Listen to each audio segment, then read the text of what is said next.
Okay guys, we're literally this close, like this close to reaching 50,000 subscribers. That is one of my goals this year that I had set for 2020, and we are so close. Thank you so much for your support. If you haven't already subscribed, make sure you hit that button because there's a lot more content coming your way. And of course, if you like this video, make sure to hit that thumbs up because it really makes a difference. What's up guys, this is Valentina with Bigger Creations, and today I'm gonna show you how I mix my songs from start to finish.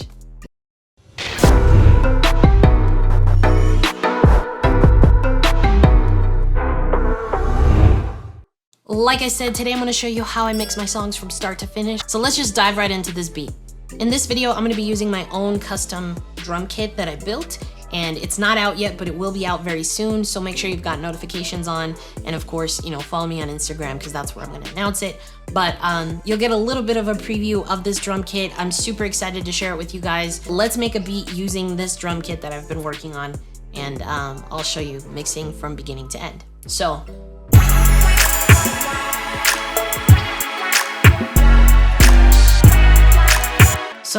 let's start with mixing the drums. Now, one thing that I learned from another producer that I actually love to do on my own tracks is I like to add a little bit of analog saturation to every single track inside of my beats and my songs, even vocals. So I'm gonna start with the NLS channel just to add a little bit of that analog saturation. And I've added that at the same setting to all of my tracks. And it's really subtle, but I really like how it sounds, so I like to do it on there. What I like to do is actually start mixing with the drums first, and then I can adjust the melody to kind of fit around it. So I'm gonna start with the kick, and something that you'll commonly hear is that you want your overall mix to not be any much higher than -6 dB. And the reason for that is just so that you can have enough headroom when it comes to mastering to really pump up the volume and emphasize the frequencies that you're looking to do when you're mastering. So I'm gonna start with the kick here.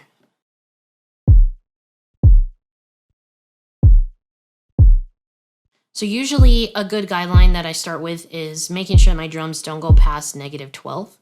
So right now this one's just a little bit over. Now for all of you haters out there who are watching this tutorial, even though you're an expert, I am not gain staging these samples because these samples, they're not being made louder by any plugins that I'm adding at this time. If I were adding EQ and bit crushers and distortion and overdrive to these, then I would definitely gain stage. Now, for those of you who are watching and are like, what the heck are you talking about? Basically what gain staging is reducing the initial volume of your track so that once you add these other plugins, your actual sound is not clipping, as in like it's not going into the red. It's not being too loud and overpowering and adding unwanted noise and distortion to your sound and your overall mix. So in this case, these plugins, I haven't done anything to them to make them louder. So I don't need to gain stage them. Moving the faders is gonna be just fine. At least I've found that that doesn't cause any problems. Now, if I were adding EQ and a bit crusher and overdrive, it's really easy. All you have to do is go to the first plugin on your channel and then go to utility, gain, and basically it's just a volume knob. And what that does is it affects how loud that sample is before it gets affected by all of these other plugins. And so typically, you just kind of eyeball this. You kind of listen to it and decide how much you need to reduce so that your levels are not in the red. So ideally, you would do this at the beginning to all of your tracks. It's one of those things that you have to know the rule in order to break it. So it doesn't have to be on every single track. But I'm gonna add an EQ here because I feel like it's not hitting quite how I want it. And I don't always EQ my kick this way. It all depends on the sample and what I'm trying to get out of the song. Sometimes if it's a really good sample, you really don't need to do much EQing at all because they've already taken off the low end and the high end and boosted the frequencies you need. But yeah, it all depends on the project. So just kind of listen. Usually your kick will be somewhere in this range and this range. That's where the presence happens. And the reason why you want to get rid of these lower frequencies is just so it doesn't interfere with your bass and your 808. So I like to get the kick out of that frequency range just so that they're not fighting with each other, and then just boost the areas where I feel like it can make it a little bit punchy. Sometimes with the kick, if you feel like it's not hitting hard enough, a good thing to do is to actually go in here to distortion and add some overdrive. This also works well with some 808s. It just kind of depends on the sound you're looking for, but listen to the difference it makes.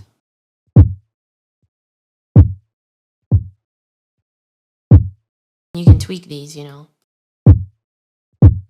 And I'm just looking right here at this meter. That's about the volume we need it to be. All right, let's add the snap. Now this sample already has the reverb and delay that I want on it because it's from my own kit. So I haven't really added any here, but let's just get this to hit at the right level.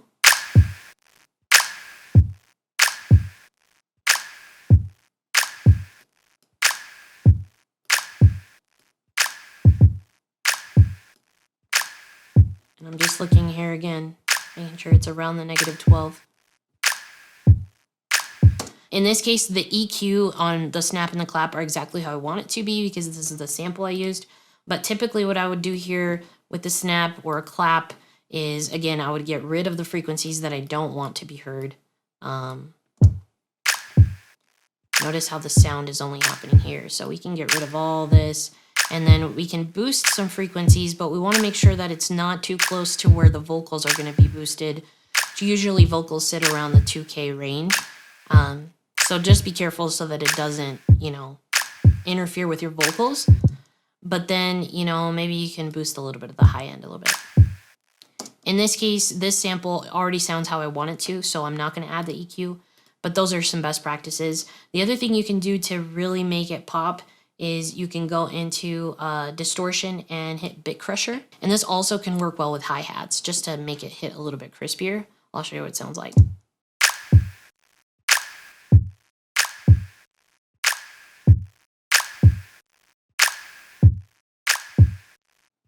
So it's really a preference thing. I'm gonna leave it like that.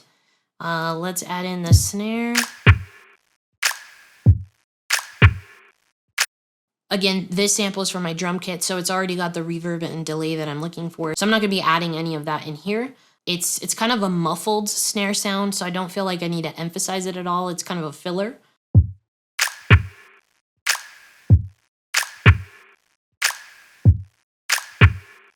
And I'm just gonna put it a little bit lower than the snap and the clap because again, it's a filler, so I don't want it to kind of overpower that. So you'll notice it's a little bit lower than the -12 where everything else is.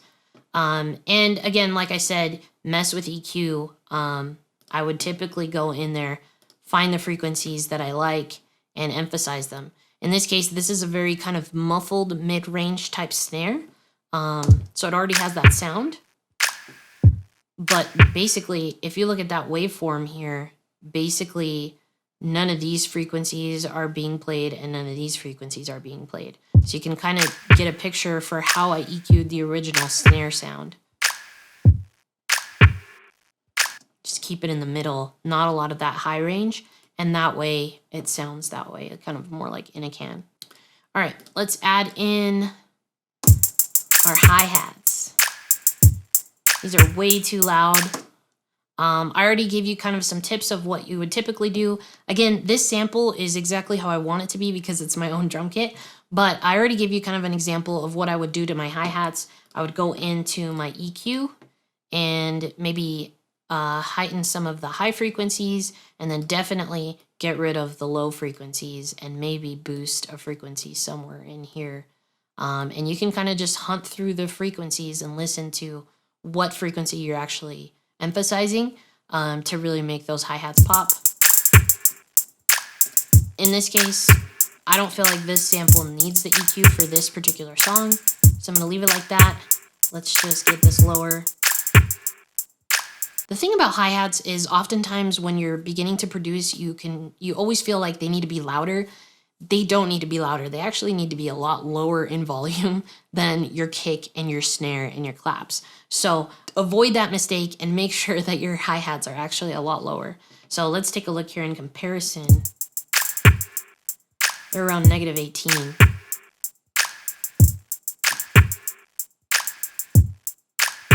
I'm gonna go down a little bit more. Actually feels pretty good. If I really wanted to add a little bit more of a crunch to these hi-hats, then I would go in here to distortion and add a bit crusher. Just gives it a little bit more oomph, but in this case, I don't feel like I need it. So I'm gonna leave that in there. Then we got this bongo sound, way too loud. So I'm gonna bring it down. And it's just an accent sound, so we definitely don't want it anywhere close to how loud all the other drums are. That feels about good right there. Look, that's hitting like -24. And then here is my favorite sound that I've just been obsessed with this. It's just kind of this like retro cowbell sound. It's definitely too loud. So let's put it down here. All right, so we've got the cowbell.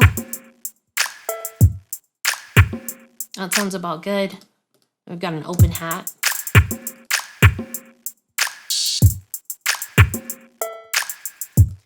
Open hats, I usually treat just the same as my hi-hats. So if I EQ'd the hi-hats in a certain way, I'm more than likely to treat them exactly the same way as my open hats, with the exception of like reverb and delay, because the sound is just usually one hit. You can get away with having a little bit more reverb and delay than with hi-hats where you have so many notes being played consecutively. You don't want it to get too muddy. So I would treat that the same way as you treat your hi-hats. Sometimes you can add a bit crusher to give it a little bit more of a crunch.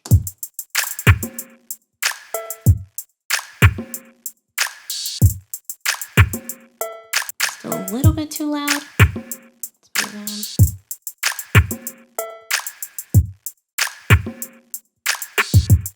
Okay, so then we've got the triangle.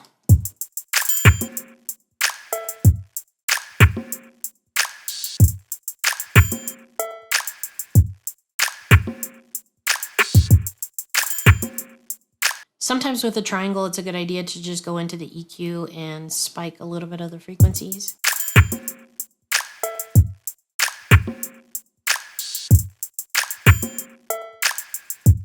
And then just kind of get rid of anything else. And you can exaggerate it just to kind of really hear what you're doing.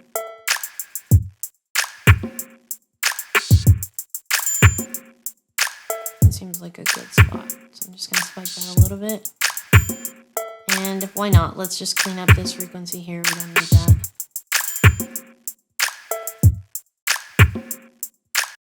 So the idea with EQ is basically you're trying to, if you're subtracting these frequencies here, it's because you don't want this sound to live in that space because other sounds are going to live in that space. And the least amount of sounds that you have competing for the same frequency range, the cleaner and clearer your mix is going to be. Okay, time for the cymbal. And again, I treat this one a lot like my hi-hats and my open hats.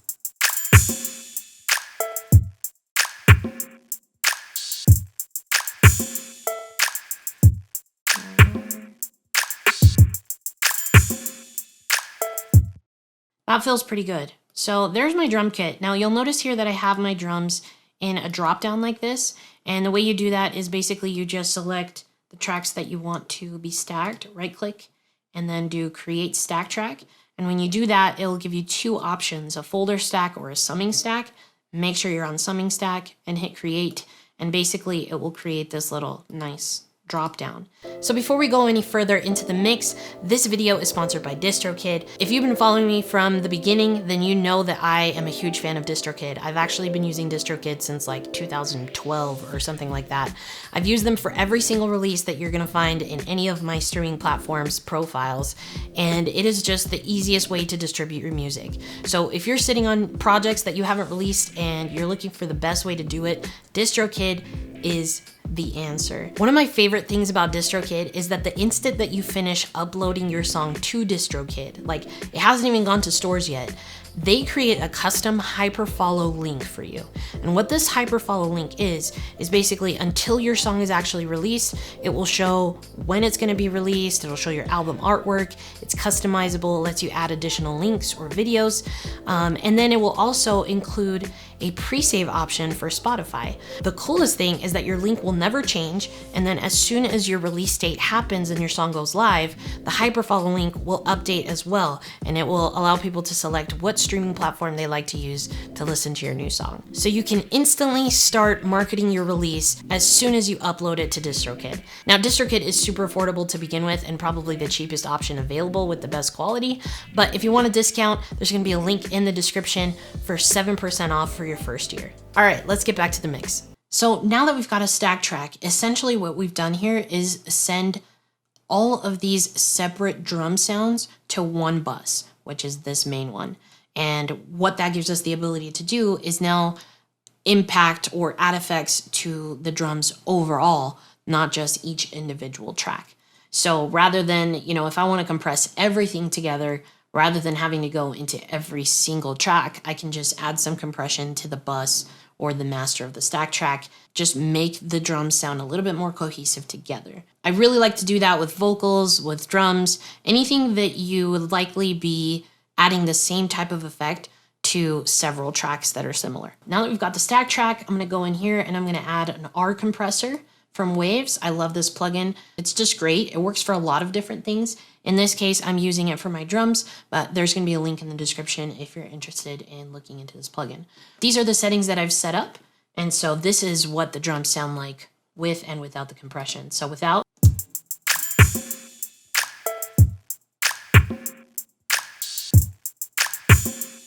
and then let's add the compression.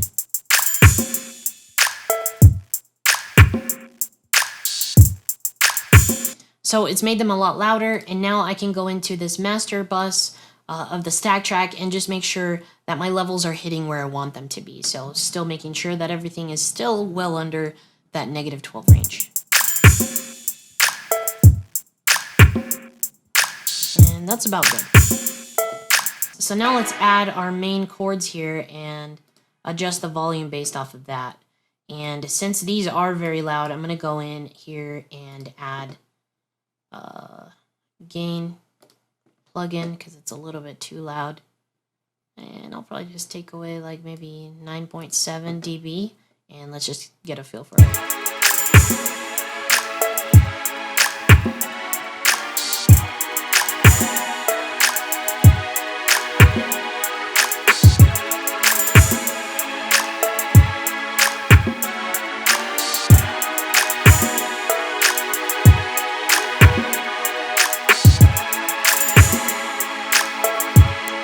So that sounds about right for now, so let's leave that at that level. We can always adjust it as I start adding more elements, just to make sure that, the chords are present. So let's add the 808. Now, for this one, I actually have a free preset that is available for download on my website. There's going to be a link in the description. But basically, I've just used this preset that I've created inside of ES2 synthesizer, which is just stock inside of Logic. This is what it looks like. And essentially, I've added a bunch of different things here. So one, I've gain staged it a little bit, took out about -7 dB, just so that it wasn't too loud. So here's what it sounds like. And then, so remember how in the beginning we talked about how when I'm EQing my kick sound, I don't want it to interfere with my 808. So here's another way to make sure that your 808 or your bass line is not interfering or fighting with your kick. What I do here is basically sidechain my 808 to my kick. And what that means is every time the 808 is going to be playing throughout the song, and every time it hears the kick happen, then it's going to compress the 808 so that it gives space. So it's going to basically compress really quickly while the kick is happening, just so that the kick has enough space in the frequencies to cut through the mix. I know that sounds complicated, but it's really actually easy. If you just open a compressor and then go over here to sidechain and then just pick the instrument channel that you want to sidechain to. In this case, I'm selecting my kick drum. And basically now you're gonna see that every time the kick goes off, then you're going to see this meter show the compression that's happening. and you can adjust the ratio and the threshold to determine how much compression is actually happening to your bass line. So look at this.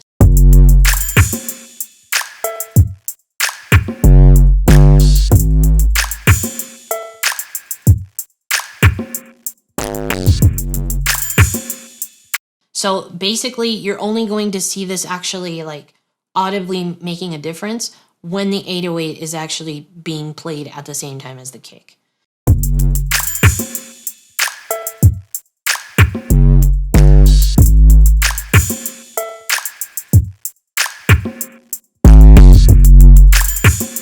So that's really going to make a huge difference when it comes to making sure that your 808 and your kick are not fighting with each other.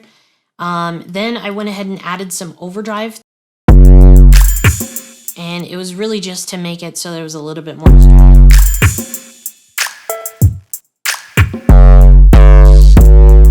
now we're finding that it's a little bit too loud, so I'm going to go down here.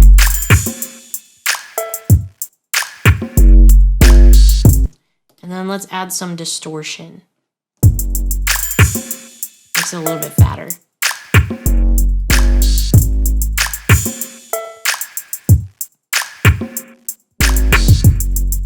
So let's add in that main melody here.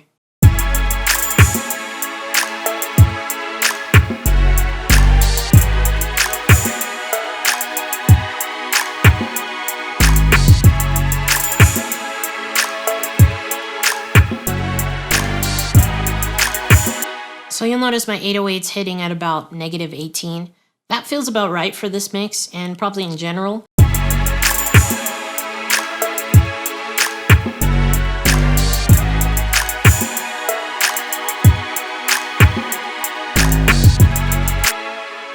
Okay, so now we've got our drums, we've got our 808 and our main chord synth mixed, right, to each other. They all kind of play in harmony. Now we've got this counter melody happening. Let me show you what that sounds like. Let me set this at 0. Let me show you what I did to it. So this is the counter melody.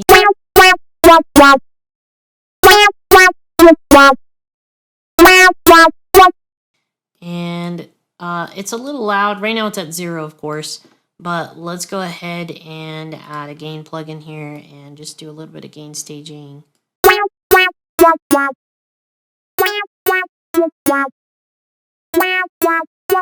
Sounds about right.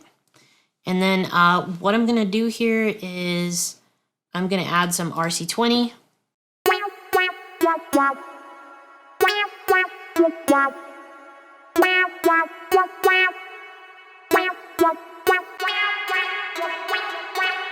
And then add some drip as well.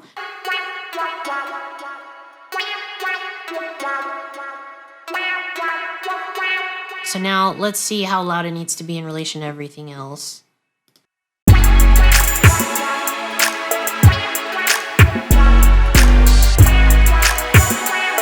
So it looks like the peaks are right around -18, but it's kind of hovering between -24 and -18. I think that's okay. In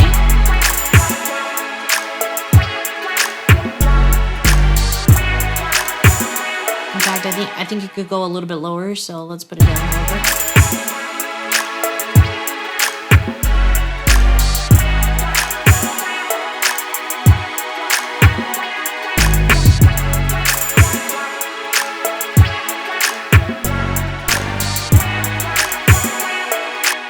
That sounds good. Okay, so now the beat is properly mixed together. Obviously, you could fine-tune this for hours and days, but you know, for the sake of demonstration, this is about right. It feels pretty pleasing to the ear, sounds pretty good.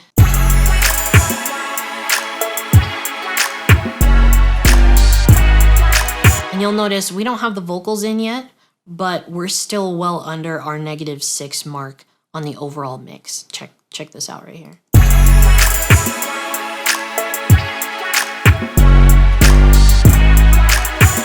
And while you're mixing, like, it might feel low, like you might need to actually get your volume and turn it up just on your monitors so that you can hear exactly what you're mixing. But the key here is you also don't want to be blasting the mix while you're mixing it. That doesn't really help you mix. So keep it at a natural level, but use the volume knob on your actual interface or for your monitors. Don't use this master track to mess with the volume just for the sake of listening to it. This is what you're going to be using to actually measure whether your mix is at the right levels. So you don't want to be messing with that. You want to mess with the external output. So here's what I would recommend. Make sure your beat is ready to go before you start messing with mixing in your vocals, because I feel like once you involve the vocals, it's just a whole other like part of the process. And if your beat itself is not mixed well, then you're going to have trouble with your vocals because there's going to be things competing with your vocals. And so I usually prefer to mix the instrumental first. And once I've got that where I feel like it needs to be, then I add the vocals. Now, it's up to you if you want to add those into a different session. Some people, for CPU power, you know, they have to do it in a separate session. In this case, I don't have the need to do that. I can actually keep it all in the same session, which is what I prefer to do. So let's lay down the vocals, and then I'll show you how I mix them into my track. Feeling them vibes when I'm around you. Don't know what you feel without feeling you. Yay! Okay, so that should be good for demonstration's sake. I've got the recording in here. I'm just gonna do some quick vocal editing, and then I'll show you how to mix it in here. So the first thing we want to do here is gain stage it. I already kind of know based off of the volume that I sing at and the levels that I have my input from my microphone that I usually like gain stage it at about -9 dB, 9.4, 9.5. Should be about good there. So basically what I'm doing here is I'm actually adding my own vocal chain, which I'm not going to go through every single setting on this vocal chain because I've already done that in a separate video. So I'll put a link to it in the description if you want to see in detail how I mix my actual vocals. Don't worry, yes, I'm pulling out a calculator. If you want to know how to calculate the best reverb for your vocals, I also have a video on that. So check the link in the description or just up here. So just come closer to me. I want to see what you really like when nobody's around to judge you. So something that I like to do that I didn't highlight in my vocals videos, I add a separate bus, and I actually just go in here to reverb and add a space designer, make this all the way dry, and then probably around 20 wet. So again, we're following the same guidelines. We're making our reverb time and our pre-delay, those math equations, and then the rest is just kind of to taste. You closer to me. I want to see what you really like. Let me get a closer look at you. So just come closer to me. I want to see what you really like when nobody's around to judge you. Closer to me. I want to see what you really like. Let me get up. So just come closer to me. I want to see what you really like when nobody's around to judge you. Closer to me. I want to see what you really like. Okay, so what I've added here is just a second backup vocal. So just come closer to me. I want to see what you really like.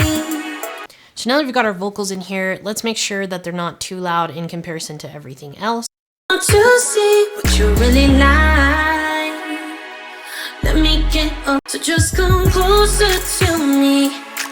I want to see what you really like.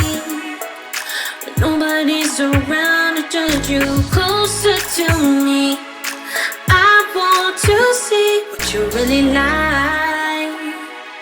Let me get a closer look at you. So you'll see here that basically now that we've added our vocals in, look at our master fader. Don't know what you feel without feeling you. Yeah. So just come closer to me. I want to see what you really like when nobody's around to judge you. Closer to me. I want to see what you really like. Let me get a closer look at you. So I think this just needs to be a little bit more wet. So just come closer to me. to see what you really like. When nobody's around to judge you, closer to me. I want to see what you really like. Let me get a closer look at you. So there you have it, guys. That's exactly how I mix my beats from beginning to end. Again, this is also, a very accelerated version of showing you exactly what I go through.